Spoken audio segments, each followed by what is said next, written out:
To do today on the table is good. Thank you very much. Woohoo!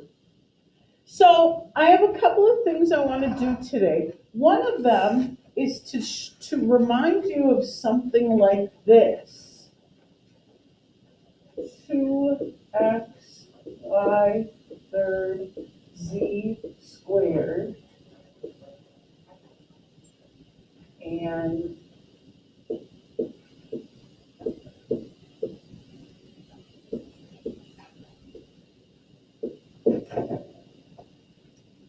I just want to make sure that everybody knows. Oh, that's okay. Thanks, Donahue. I just want to make sure that everybody knows, first of all,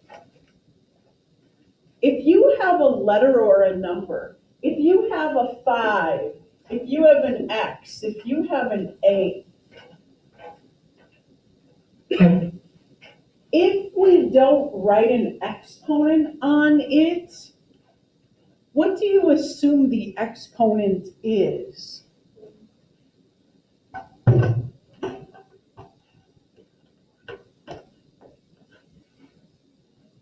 So if I have just a letter or a number and I don't write an exponent, what do we assume the exponent always is if there is not one? It's a 1. It is a 1. This is 5 to the first, x to the first, a to the first. We just don't write it every time. We assume it's to the first power. So this 2 right here, we don't write it, we assume it's to the first. X to the first. Same thing with this one. We assume there's a 1 there. And some of you on the quiz didn't put a 1 there. You assumed it was a 0. So if I ask you what this is equal to, if I ask you what that is equal to, what is it equal to? This. X to the 9. I have 5 and 3 more is 8, but don't forget to add that 1 to the 9. So if I have a to the second, a to the fourth, and a, raise your hand if you know what that's equal to. How many times do I have to tell you to turn that off? Only one person? Raise your hand if you know what that's equal to.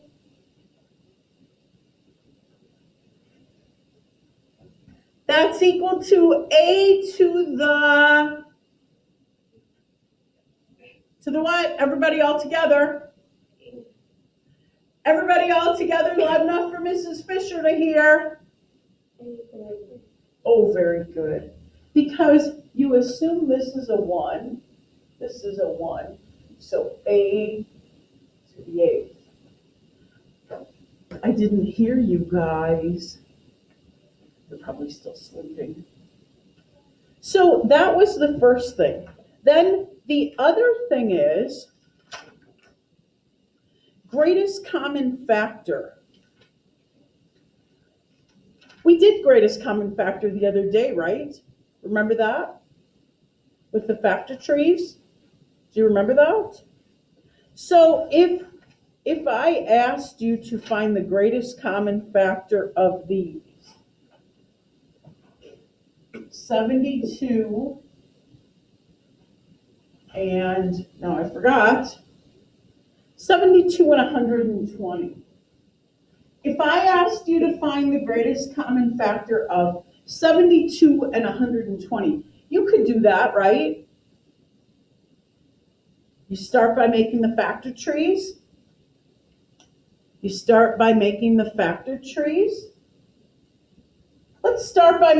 factor trees, why don't we?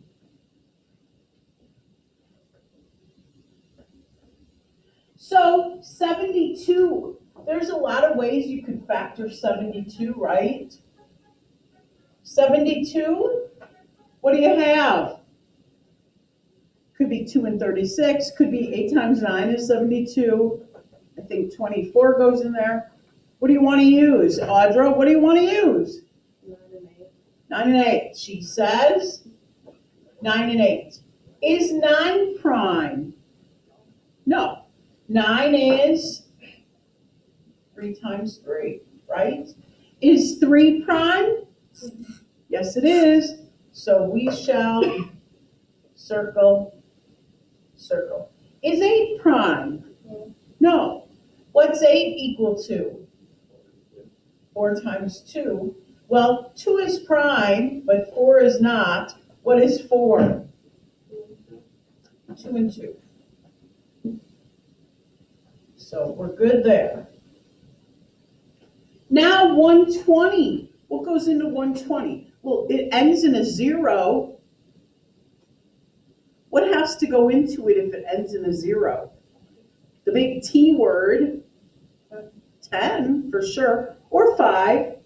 I like to use 10 though because then it's easy to split it into the factors. What is it? 10 times what? 12. Neither one of those is prime. 10 is 5 times 2. 5 and 2 are both prime. What about 12? 6 and 2, 3 and 4. What do you pick, Camden? He says 6 and 2, says the good man in front. 6 and 2. Well, 2 is prime, I know that, but 6 is not. 6 is what? Got it, Hugh? 3 and 2. 3 and 2. And those are both prime. And then, remember, if we're going to find the greatest common factor, we list them out. 72 equals, and 120 equals. And we circle the things that are in both. You remember that, right? Well, today we're going to add on this. We're going to add on x to the third, y, z to the third, and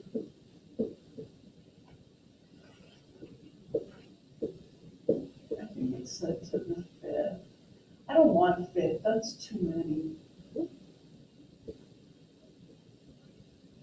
Ours is going to be a little different than the book. So now we're going to find greatest common factors that have letters as well as numbers. Letters along with it. But you start off the same way.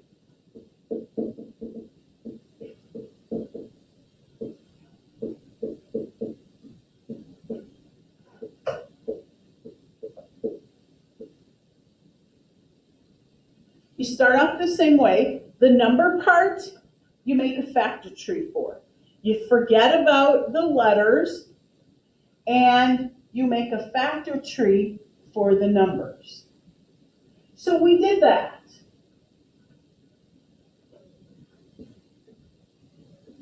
And remember the other day when we were finding GCF, after you get all the factors, you list them out, right? Do you remember that? So 72, I've got 2 times 2 times 2, 2 times 2 times 2, and then I've got a 3 and a 3. Well, after you get done listing the the numbers, we're going to also list the letters. Here I have an x to the third. You know what x to the third is, right? It's x times x times x. So instead of writing it as x to the third, we're going to write it out x times x times x. Here I have 1y. And then I have 3 z's, z to the third. So I'm going to write that out as z times z times z. Same thing down here with 120. First, I'll list out the numbers, 2, 2, and a 2. So I have a 2 and a 2 and a 2 and a 3 and a 5. Now, I also have an x squared. X times x. And I have a z to the third, so z times z times z. When we were finding greatest common factor the other day, remember we circled the things that were in both? Remember that? Just shake your head, make me feel good. Remember that? So, what's in both? I'll do one. I see a 2 there. What else is in both? Do I have anything else in both, Olivia? Another 2. What else, Audra? Another 2. What else, Caleb? 3. And by the way, we might get to a point where I say, what else, Caleb? And you'll have to say, nothing, because there's nothing else in common. But he says 3. There's a 3 in common. Now, I don't see any other numbers in common. But what about the letters? Tristan, do you see any letters in common? An X. And what else, Mason? Another X. I almost called you Will. And what else, Camden? A Z. Oh boy, they're crooked. And what else, Donahue? Right, another Z. Is that it, Olivia? There's another Z. There is another Z.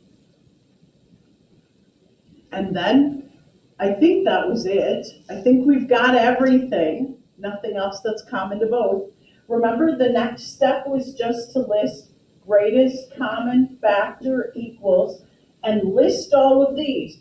Every time it's circled once, so you put it once. And here's another 2. And here's another 2. And here's a 3. And an X. And another X. And a Z. And a Z. And a Z. Whew! Now we got to multiply all that out. What's 2 times 2? 4 times 2. 8 times 3. 24. How many X's do I have? 2. And how do you write that? X times X. And I have, how do I write those Z's? Z to the third. And that is my GCF.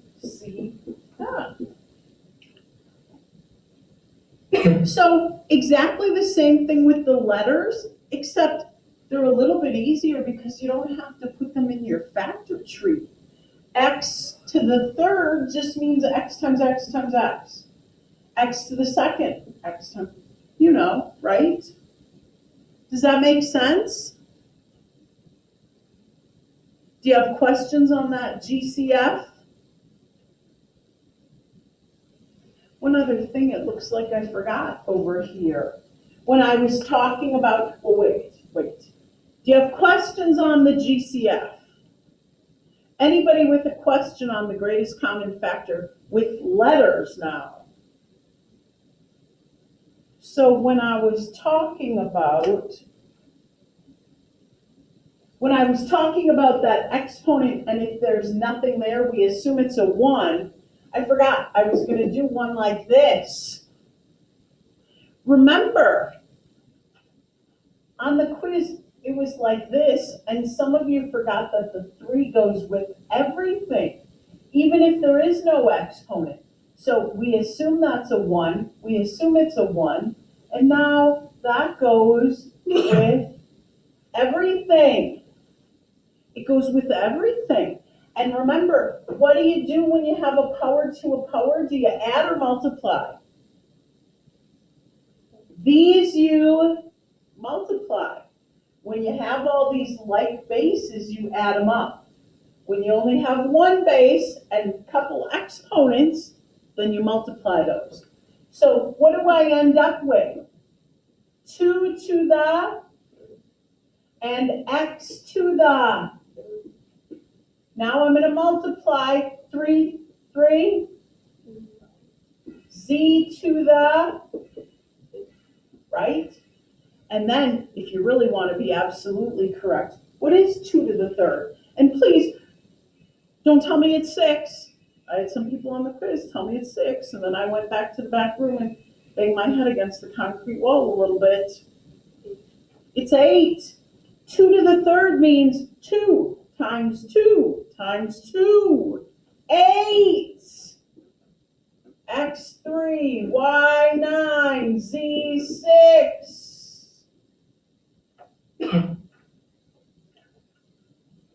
Right?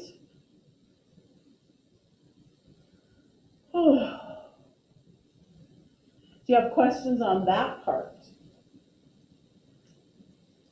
So I have a couple of more. I don't want you to do 20 of those. I have a couple more of these for you to do. I think we'll start with 192. And WE, they're 47 and 48.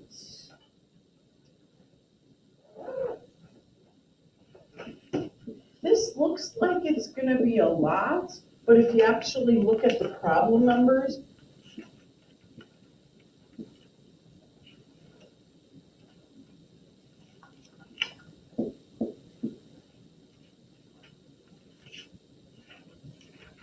numbers 37 to 40, that's only a couple problems.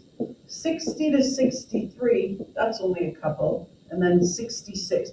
I wanted you to get a little more practice on these two things before we move on. You know what we're doing? We're building our math house, remember? And I noticed that some of the bricks on the bottom row are a little bit off. So we're going back to straighten up our bricks on the bottom so we can keep building nice and straight, sturdy house, right? I'm sure that's horrifying on the other end. Yes, okay. Why do I don't want that. Even when I make my lesson plans ahead of time, here I go.